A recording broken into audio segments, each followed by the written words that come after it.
샬롬, 이동춘 목사입니다. 오늘도 여러분의 삶이 주님의 평안으로 가득하시길 기원하며 하나님의 말씀을 나누겠습니다.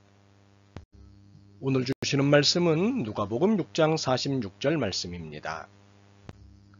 너희는 나를 불러 주여 주여 하면서도 어찌하여 내가 말하는 것을 행하지 아니하느냐. 아멘. 누가복음 6장 46절 말씀을 본문으로 퀴리오스라는 제목으로 말씀을 나누도록 하겠습니다.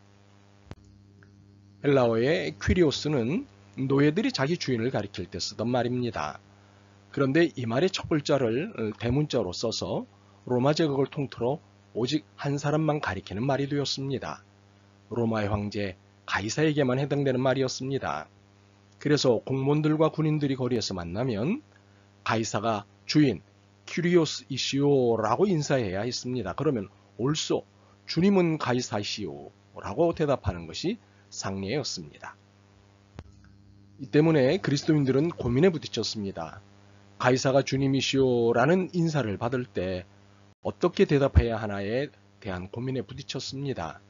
하지만 그리스도인들은 이렇게 대답했습니다. 아니요, 예수 그리스도께서 퀴리오스, 주님이시오. 이에 황제가 화가 났습니다. 그리고 질투가 났습니다. 그래서 그리스도인들을 박해하기 시작했습니다. 그 박해의 현장에서 그리스도인들은 이렇게 말했습니다. 황제여, 당신은 우리를 당신 마음대로 할 수 있습니다. 그러나 굳이 선택을 하라면 우리는 예수님과 함께 하겠습니다. 삶을 그분께 맡겨왔기 때문입니다. 그분은 우리 인생의 으뜸이십니다.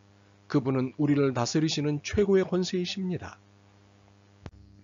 이 고백만으로도 황제가 그리스도인들을 박해하는 것은 하나도 이상한 일이 아닙니다. 그리스도인들 또한 박해받는 것을 이상하게 생각하지 않았습니다. 주님을 위해 당연한 것으로 여겼습니다. 성경이 말씀하시는 복음은 하나님 나라의 복음입니다. 세상 나라의 복음이 아닙니다. 하나님 나라는 예수님이 왕이시고 예수님이 주님이시고 예수님이 대주제이신 나라입니다.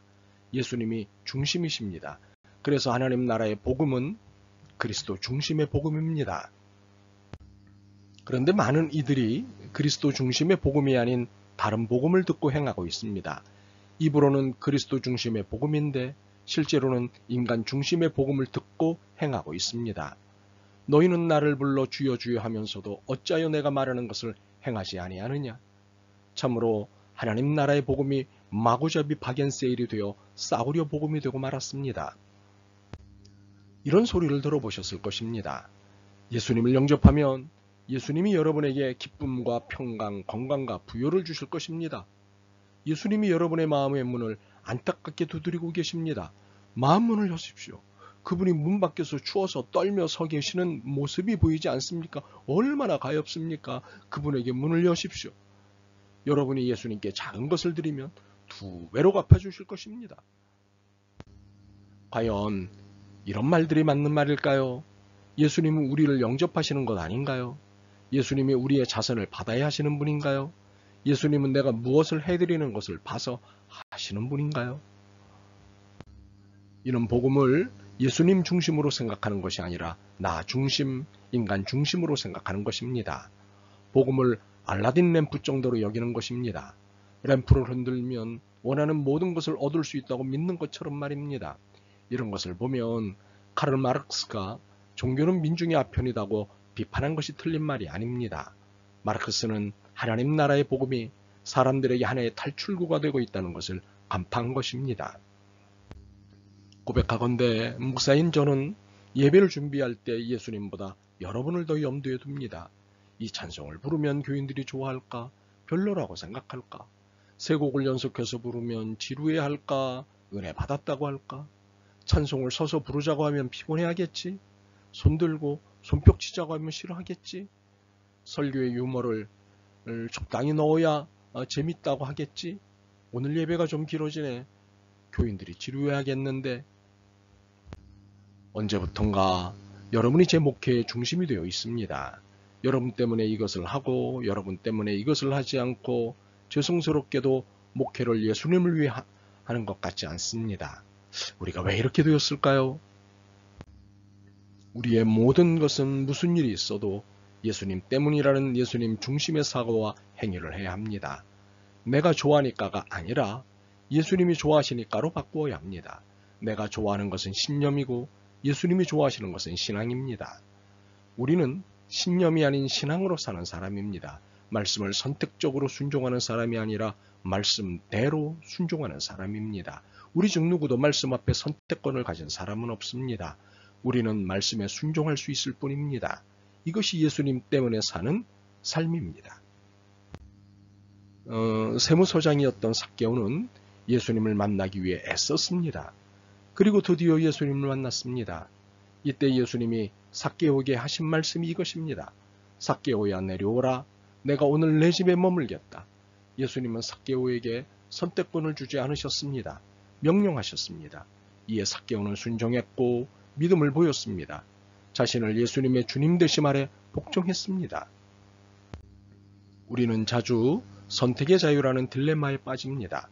대부분은 선택의 자유를 순종보다 위에 둡니다. 자유가 보장된 순종이어야 한다면서 말입니다. 그러나 순종이 자율적인 것은 사실이나 순종의 본질은 자유가 아닙니다. 순종은 신앙입니다. 믿고 따르는 것이 순종의 본질입니다. 이렇게 순종의 본질을 이해해야 내 중심의 신앙에서 예수님 중심의 신앙, 예수님이 주님이신 신앙으로 나아갈 수 있습니다. 세리인 마태에게 나를 따르라고 하셨습니다. 어떻게 해야 영생을 얻을 수 있는지를 묻는 젊은 부자 관원에게 내게 있는 것을 팔아 가난한 자들에게 주고 그리고 나를 좇으라고 하셨습니다. 부친의 장례를 치르고 오겠다는 어떤 사람에게 죽은 사람은 죽은 사람이 장사하게 하고 너는 나를 따르라고 하셨습니다. 가족과의 작별을 원하는 어떤 한 사람에게는 손에 쟁기를 잡고 뒤를 돌아보는 자는 하나님 나라에 합당하지 않으니 너는 나를 따르라고 하셨습니다. 이렇게 예수님은 나를 따르라고 말씀하십니다. 교리를 따르라고 하지 않으십니다. 공인된 사실을 따르라고 하지 않으십니다. 나를 따르라고 하십니다. 이것은 명령이고 우리는 이 명령 앞에서 살아야 합니다. 우리가 오랫동안 놓치고 있는 말씀이 있습니다. 누가복음 17장 7절로부터 10절입니다. 너희 중에 누구에게 밭을 갈거나 양을 치거나 하는 종이 있어 밭에서 돌아오면 그대로 곧 와 앉아서 먹으라고 말할 자가 있느냐? 도리어 그대로 내 먹을 것을 준비하고 띠를 띠고 내가 먹고 마시는 동안에 수종 들고 너는 그 후에 먹고 마시라 하지 않겠느냐? 명한 대로 하였다고 종에게 감사하겠느냐? 이와 같이 너희도 명령받은 것을 다 행한 후에 이르기를 우리는 무익한 종이라 우리가 하여야 할 일을 한 것뿐이라 할지니라. 많은 경우 이 말씀을 거꾸로 읽고 있습니다. 주님이 내 수종을 들게 하시고 나는 주님의 수종을 받는 것으로 말입니다. 무엇을 조금만 하면 그 대가를 요구하는 것을 당연히 여기는 것으로 말입니다. 태연하게 일하지 않는 종, 주인을 부리거나 주인에게 대가만을 바라는 종으로 타락하고 말았습니다. 더 이상 예수님은 주인이 아니십니다. 내가 주인이고 예수님은 종입니다. 만약 이것이 우리의 사실이라면 우리는 지금 당장 회개해야 합니다. 가슴을 찢고 회개해야 합니다. 이렇게 사는 것을 당장 중단해야 합니다. 어서 예수님께 주님의 자리를 드려야 합니다. 내가 기뻐하고 원하는 일이 아니라 주님이신 예수님이 기뻐하시고 원하는 일에 순종해야 합니다. 참으로 예수님만이 퀴리오스, 주님이십니다. 아멘. 주님, 부끄럽게도 감히 주인 노릇하던 저희들을 불쌍히 여기시옵소서. 회개합니다. 이제 어떤 형편에서든지 주님의 말씀만 따르기로 결심합니다. 주님만을 위해 살기로 결심합니다. 도와주옵소서. 예수 그리스도의 이름으로 기도드립니다. 아멘. 오늘도 여러분의 믿음과 삶을 응원합니다. 사랑합니다.